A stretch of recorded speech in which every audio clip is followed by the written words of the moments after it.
ಮದುವೆ ಮಾಡಿಕೊಂಡ ಗೆಳತಿ ಯಾಕ ನೀ ಅಳತಿ ವಿಧಿ ನಮ್ಮನ ದೂರ ಮಾಡೈತಿ ಇಷ್ಟಪಟ್ಟ ಹುಡುಗನ ಹೃದಯದ ಗೂಡ ಬಿಟ್ಟವದಿ ಯಾಕ ಕಣ್ಣೀರ ತೆಗಿತಿ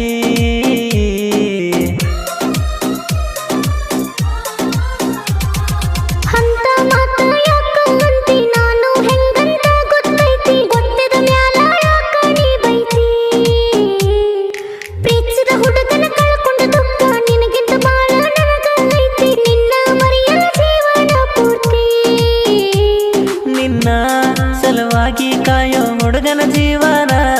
ಹಾಳ ಮಾಡಿ ಮದುವೆಯಾಗಿ ಹೋದೇನ ಗೆಳತಿ ನಿನ್ನ ನೆನಪು ನನ್ನ ಕಡ್ತಾವ ದಿನ ನಿನ್ನ ಕಳಕೊಂಡ ಜೀವ